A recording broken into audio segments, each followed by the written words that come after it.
خیر بھی ہوگا اور مرنے کے بعد جنت نصیب بھی ہوگا حضور کے میلاد کے صدقے۔ اگر حضور کے متعلق عقیدہ ٹھیک رکھو گے، میلاد النبی کے مبلغ بنو گے، حضور کی عظمت کے ترجمان بنو گے، مرنے سے پہلے بھی دنیا میں عزت ہے، مرنے کے بعد قبر میں بھی عزت ہوگی، اور حشر والے دن عزت و آبرو کے ساتھ جنت میں داخل ہوگا۔ سرکار دو عالم کی والدہ ماجدہ سیدہ طیبہ سارہ بی بی آنو فرماتی ہیں میرے بیٹے نے پیدا ہوتے ہی سجدہ کیا۔ تفسیرات کی کتابوں میں درج کیا گیا ہے سرکار دو عالم میں سجدے میں جا کر سب سے پہلے اللہ رب العزت کی حمد و ثنا کیا، اللہ کی تسبیحات کو بلند کیا۔ سرکار دو عالم نے اپنی زبان نبوت سے اللہ کی پاکی کو بیان کیا۔ حدیث مبارکہ میں وہ الفاظ بیان کیے گئے ہیں، سرکار نے سب سے پہلے لفظ ادا فرمایا اللہ اکبر کبیرا والحمد للہ کثیرا وسبحان اللہ بکرۃ اصیلا۔ یہ عظیم الشان کلمات ہے جو آمنہ کے لال نے پہلی مرتبہ ادا فرمایا۔ اب آپ اندازہ کرو 14ویں صدی کا بیروتیا کہتا ہے نبی امتی میں کوئی فرق نہیں ہے، اور تو کئی مہینے بولنے کے قابل نہیں ہوتا، تجھے الفاظ کی ادائیگی نہیں آتی، کئی سال گزر جائیں تیری زبان ساتھ نہیں دیتی، اور مقابلہ اس ہستی کا جس نے پیدا ہوتے ہی اللہ رب العزت کی پاکی اور ثنا کو بیان کیا۔ اور سرکار دو عالم صلی اللہ علیہ وسلم نے، اور ایک اور حدیث مبارک کرتا چلا جاؤں، حضرت سیدنا عبد الرحمن ابن عوف رضی اللہ تعالیٰ حضور کے بڑے لاڈلے صحابی، حضور کا ہر صحابی بے مثل و بے مثال، حضور کا ہر صحابی ہدایت کا ترجمان ہے۔ سرکار دو عالم فرماتے ہیں میرا صحابہ کرام کی مثال ستاروں کی مانند ہے، جس صحابی کے ساتھ محبت کرو گے ہدایت پہ پا جاؤ گے، ہدایت پہ پہنچ جاؤ گے۔ حضرت سیدنا عبد الرحمن ابن عوف رضی اللہ تعالیٰ عنہ حضور کے لاڈلے صحابی اور مبشر صحابی، ان 10 خوش نصیب صحابہ کرام میں آپ کا شمار ہے جن کو سرکار دو عالم نے دنیا میں جنت کی خبر دی ہے۔ آج دنیا کا بیروتیا کہتا ہے نبی کے چاہنے سے کچھ نہیں ہوتا، نبی کا کوئی اختیار نہیں ہے، اور بیوقوف ہو نبی کا اختیار ہے کہ نہیں ہے صحابہ کرام سے پوچھیں۔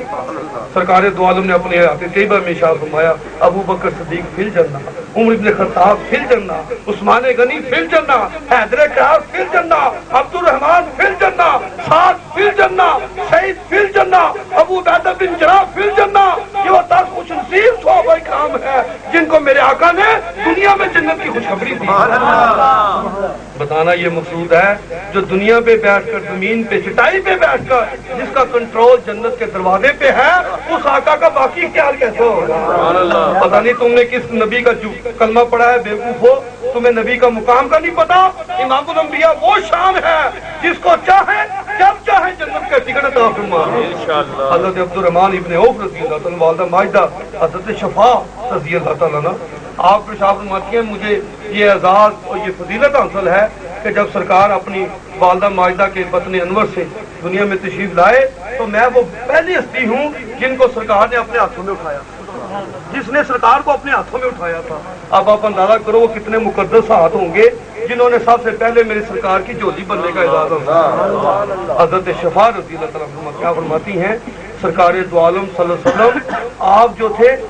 آپ کو ختنے کی ضرورت نہیں تھی، حضور مختون پیدا ہوئے، ختنہ شدہ پیدا ہوئے، اور سرکار دو عالم صلی اللہ علیہ وسلم کی ماں زاغ اور بصر و ماں طغا کی آنکھوں مبارک میں حضور کے آنکھوں مبارکوں میں اللہ رب العزت نے سرما لگا کر بھیجا تھا، اور آپ کے جسم مقدس سے کستوری اور عنبر کی خوشبو آ رہی تھی۔ اور تو پیدا ہو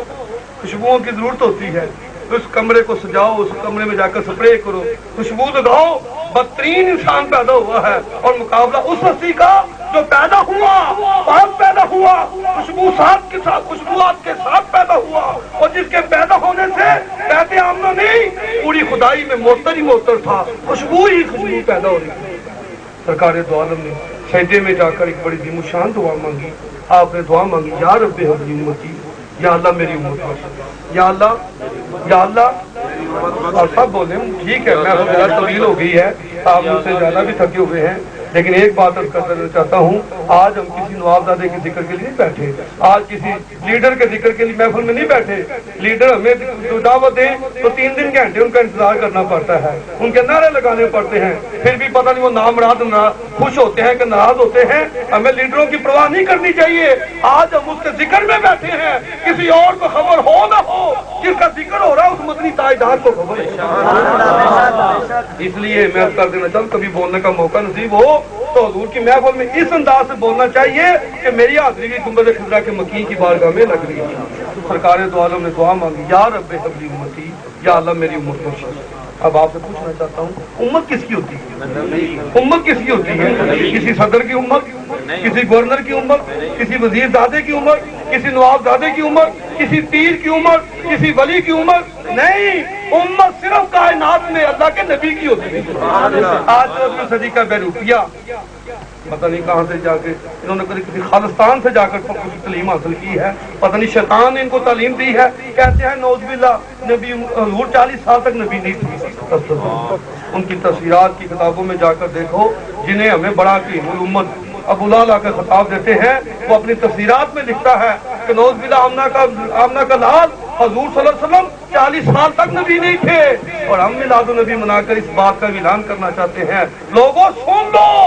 آمنہ کا لال 40 سال پہلے بھی نبی ہے، بچپن میں بھی نبی ہے، میرے آقا پیدا ہوتے ہی نبی ہے، بلکہ پیدا ہونے سے پہلے بھی سرکار دو عالم کی حدیث مبارکہ مشکات شریف کی حدیث مبارکہ ہے، سیدنا ابو ہریرہ رضی اللہ تعالیٰ عنہ اس حدیث کے راوی ہیں۔ آپ ارشاد فرماتے ہیں حضور صلی اللہ علیہ وسلم کی محفل لگی ہوئی ہے، صدر بدر کائنات امام الانبیاء ہے، اور محفل میں بدری بھی صحابہ کرام شامل ہیں، احد والے صحابہ کرام بھی شامل ہیں، عشرہ مبشرہ والے بھی رونے کو صحابہ صوفہ بھی رونے کو فروغ ہے۔ ایک صحابی رسول نے کھڑے ہو کر امام الانبیاء کی بارگاہ میں کیا، یا رسول اللہ صلی اللہ علیہ وسلم متى وجبت لک النبوۃ، تو آپ نبی کب کی ہے؟ آج 14ویں صدی کے پڑھاکوؤں کا عقیدہ ٹھیک ہوتا، حضور 40 سال تک نبی نہیں، سرکار فرما دیتے تمہیں پتہ نہیں میں نے 40 سال کی عمر مبارک میں مکے میں اپنی نبوت کا اعلان کیا ہے، لیکن اگر حضور یہ فرما دیتے ان بد عقیدہ لوگوں کا عقیدہ ٹھیک ہوتا، لیکن سرکار دو عالم صلی اللہ علیہ وسلم نے اس کا جواب جو ارسال فرمایا، اسے نتیجہ یہ نکلتا ہے نبوت کا اعلان کرنا اور بات ہے اور نبوت کا تاج ملنا اور بات ہے۔ 40 سال کی عمر مبارک میں عبداللہ کے چاند اللہ کے حبیب نے اپنے نبی ہونے کا اعلان کیا، اور نبوت کا تاج کب ملا خدا جانتا تھا یا اس کا رسول جانتا تھا؟ پوچھا گیا یا رسول اللہ علیہ وسلم آپ کب کے نبی ہیں؟ تو امام الانبیاء نے ارشاد فرمایا میرے صحابیوں تم تو نبی آدم و بہن ہے مائے وسطین، میں اس وقت بھی نبی تھا جب آدم ابھی مٹی اور پانی کی منزل طے کر رہا تھا، آدم کا بھی گارا تیار نہیں ہوا تھا، ابھی اس کا گارا گوندا جا رہا تھا، میں اس کو دیکھ رہا تھا اور میں نبی تھا۔ یہ نہیں فرمایا میں علم الہی میں موجود تھا، نور کی شکل میں موجود تھا، ستاروں کی شکل میں موجود تھا، بلکہ آمنہ کے لال نے فرمایا میں اس وقت بھی نبی تھا جب آدم کی بھی تخلیق نہیں ہوئی تھی۔ ذرا مجھے بتاؤ جو ہستی آدم کی تخلیق سے پہلے نبی ہے وہ اپنی پیدائش سے پہلے بھی نبی تھا کہ نہیں؟ ماننا پڑے گا میرے آقا پیدا ہوتے ہی نبی ہے بلکہ پیدا ہونے سے پہلے بھی نبی ہے۔ آج دین کے بیروپیے کہتے ہیں نبی کو دیوار پیچھے کی خبر نہیں، قرآن پڑھ کر حدیثوں کا درس دے کر کہتے ہیں نبی کو دیوار پیچھے کی خبر نہیں، اور تمہیں نبی کا معنی ہی نہیں آتا،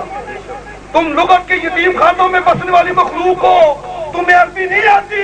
اگر عربی آتی کبھی نبی کو علم غیب کا انکار نہ کرتے، اور بیوقوف ہو نبی کا معنی یہ ہے نبی ہوتا ہی وہ ہے جو غیب کی خبریں بتانے والا، یہ نبی کا معنی ہے،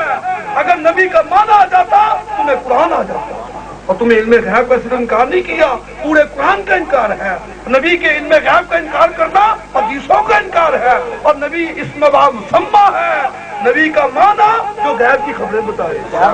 یہ تو نبی کی شان ہے، اور امام الانبیاء کا بیان امام الانبیاء کی شان، باقی نبیوں کی یہ پہچان ہے، ان کی یہ شناخت ہے، وہ غیب کی باتیں بتاتے ہیں، اور حضور نے کیا بتایا جو کسی نے نہیں بتایا وہ حضور نے بتایا۔ باقی سارے نبی کہتے تھے خدا ایک ہے، خدا واحد ہے، خدا ایک ہے، کسی نے دیکھا نہیں تھا، لیکن سرکار کی عظمت کے قربان جائیں، اس آمنہ کے لال کی آم کی بصیرت کے قربان جائیں، باقی نبی غیر سے بتاتے تھے خدا ہے، آمنہ کے لال نے سر کی آنکھوں سے دیکھ کر فرمایا وہ خدا ایک ہے۔ اب آپ اندازہ کرو اللہ رب العزت کی ذات غیب الغیب ہے،